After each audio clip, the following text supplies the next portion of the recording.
Shalom Aleichem, on est dans Baba Batra Daf Kuf Aleph et on commence à la Gemara. La Gemara demande Hanitre, les Khan Chadele, les deux qui sont en plus pour Rabbi Shimon. N'oublions pas que Rabbi Shimon il a dit qu'il y en a 13.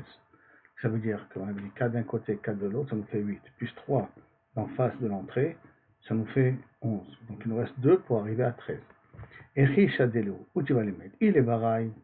Si tu vas les mettre vers l'extérieur, Amikacheleo, qui va sanctifier la cour, parce que n'oublions pas, comme on a vu, on a du cours précédent, on a vu dans le dessin aussi, que devant chaque grotte, il y avait une cour de 6 amot sur 6 amot, que là-bas on posait le mort et et les personnes aussi accompagnaient le mort. Et dans cet endroit-là, si j'ai creusé en dessous pour pouvoir enterrer les 2 morts en question que j'ai besoin, les 2 tombeaux en question que j'ai besoin de trouver en plus, alors à ce moment-là, je vais sanctifier l'endroit, c'est-à-dire que je n'aurai pas le droit de marcher sur le cours, parce qu'on n'a pas le droit de marcher, on n'a pas le droit de marcher sur des morts, premièrement. Et deuxièmement, ça va être métamé, toutes les personnes qui vont être présentes là-bas. Et en plus de ça, on a enseigné Khatser à Kever, à Omed Betocho, le Khatser, donc cette cour qui se trouve avant le Kever. Rappelez-vous que Kever veut dire le caveau. D'accord? Donc le Khatser, la cour qui se trouve avant le Kever. Tao, on parle du principe qu'il est Tao, qu'il ne devrait pas avoir dans votre mime. Donc on va mettre ces deux-là. Rabbi Yossi Berabi Chanina, David Léo Kemin Nagar. Rabbi Yossi Berabi Chanina, Kemin Nagar, ça veut dire que tu vas le faire comme un manoul. Comme un manoul, ça veut dire que je vais les creuser en longueur, en profondeur. Et je vais mettre à l'entrée 2 trous en profondeur qui vont enterrer la personne debout. Elle me demande, Rabbi Yochanan, et pourtant sur ça, Rabbi Yochanan dit que vous rattramerez. Enterrer debout, c'est comme enterrer un âne, parce que les ânes, on les enterre, on les jette dans un trou. Comme on les jette dans un trou, ils sont tous là-bas. Bon, on entend qu'il y a un mot qui ne peut pas se tenir debout, donc c'est-à-dire quand je le mets dans un trou, il va tous s'effondrer à la base, c'est comme si ils enterrent un chameau, on n'enterre pas les gens comme ça. Bien que, petite parenthèse, Rabbi Meir il a enterré comme ça parce qu'il a demandé d'enterrer comme ça. À part c'est comme ça, on ne fait pas un mort de cette manière-là. Donc, votre amour, les Rabbi Yochanan. Alors, le Rabbi Yochanan David de Keren Zavid. Alors, pour Rabbi Yochanan, il faudrait dire qu'il le met dans Keren Zavid. Ça veut dire qu'il fait des kourim dans les 2 coins au bout qui sont en face du pétard. Ça veut dire que si vous prenez le dessin que vous pouvez avoir là, prenant la page Kouf Aleph, si vous voyez le dessin de Rabbi Shimon, vous voyez qu'il y en a qui sont droits et puis il y en a 2 qui sont en diagonale. Ces 2 là qui sont en diagonale. Donc si on a un carré, on a 3 ici, 4 ici, et en diagonale, dans les 2 bords comme ça, diagonale, c'est là-bas qu'on le met en face du pétard.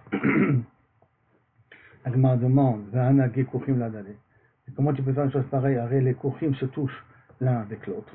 Quand tu vas les mettre de cette manière-là, tu as une forte chance que vous voyez le kouchim. Regardez le dessin Aleph que vous avez dans la page Kouf Aleph Hamoudbet. Vous voyez ici que entre les 3 et ceux qui sont en alarson et les 4, ceux qui sont sur les coins, le cours qui est en diagonale se touche. La Gemara dit non, Bema Amik, tu vas le faire en profondeur. Des ilotanerchi, parce que si tu ne vas pas expliquer que tu fais ça en profondeur, à ce moment-là, Arbaha Amearot, le Rabbi Shimon. Vous prenez la page d'avant. Vous vous rappelez que Rabbi Shimon il avait dit que je fais le Khatser, et autour du Khatser, je peux mettre 4 caveaux. Dans les 4 caveaux, dans chaque caveau, il y en a 13. Donc chaque caveau, il y en a 13. Et regardez bien le dessin. Vous voyez qu'il y a des tombeaux qui se touchent l'un avec l'autre. Vous voyez que, par exemple, le caveau du nord, il a 2 tombeaux qui rentrent dans le caveau de l'ouest et le caveau de l'est. Donc de toute manière, il y a un problème quand on fait Rakad d'après Rabbi Shimon. Alors, Echi Avidleo, Hakanage Kochim Ladade, les tombeaux se touchent l'un avec l'autre. Et là, tu es obligé de dire Vemamik, tu es obligé de dire qu'il fait ça en profondeur. Donc, Achanim Vemamik. Là aussi, tu dois dire que ce qui fait en diagonale, tu le fais aussi en profondeur. C'est là que Mara va vouloir poser une question. D'accord? Et donc, Ravuna veut réfuter la preuve. Ravuna Beret de Rabbi Yoshua, Amar, Arba, Merot, le Rabbi Shimon, David Léo, tu sais comment il peut le faire? Qui Haruta, comme les feuilles d'un palmier. Tu sais quoi comme les feuilles d'un palmier? Regardez dans le dessin numéro Koufal et Famoudal, en bas le numéro 3, le Gimel. Vous voyez qu'il peut faire que tous les caveaux d'un côté sont faits tous en diagonale. Demandant Vera Rabbi Yoshua, Vera Ravuna Beret de Rabbi Yoshua, Berutai. Et ce qu'a dit Ravuna Beret de Rabbi Yoshua, il faut considérer que Beruta c'est faux. Pourquoi? Mirde, Shekol Amata Beribua, Amta Mistay Khumshe. On sait qu'on prend en compte un carré, et que si on a une ama chaque côté, la diagonale, elle fait une ama et 2/5. Balarsona en diagonale. Kama Havuleu. Donc, si je prends ce dessin numéro 13, et je fais passer du bout du caveau nord au caveau qui se trouve à l'est. Donc au nord et à celui qui se trouve à l'est. Je fais passer la diagonale entre le bout du caveau, d'accord, jusqu'à l'autre bout du caveau. Si vous voulez, regardez ce dessin-là. Vous arrivez à le voir, d'accord, de ce bout du caveau à l'autre bout du caveau. Si je fais passer une diagonale entre les deux, quand on sait qu'ici qu'on a 8 et ici on a 8. Ça veut dire que je mets ici 4 tombes d'un côté avec une distance d'une amas entre une tombe et une autre tombe. Et là je mets aussi 4 tombes d'un côté avec une distance d'une amas entre une tombe et une autre tombe. D'accord, pour avoir les 8 amas de chaque côté. Donc, très khumshe, kama haveleu, khatsare khumshe. Combien va cette diagonale-là? Combien va coûter cette diagonale-là? Combien elle va prendre cette diagonale-là? Khatsare, tu vois cette diagonale que nous avons ici, là, on va essayer de faire le dessin, d'accord? Cette diagonale-là, combien elle est? Elle sera de Khatsare, de 11. D'accord? De 11 et Khatsare de Khumsha, et un cinquième.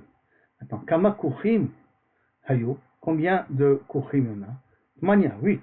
Pourquoi? Parce qu'on a 4 d'un côté et 4 de celui qui sont en bas, ça en fait 8.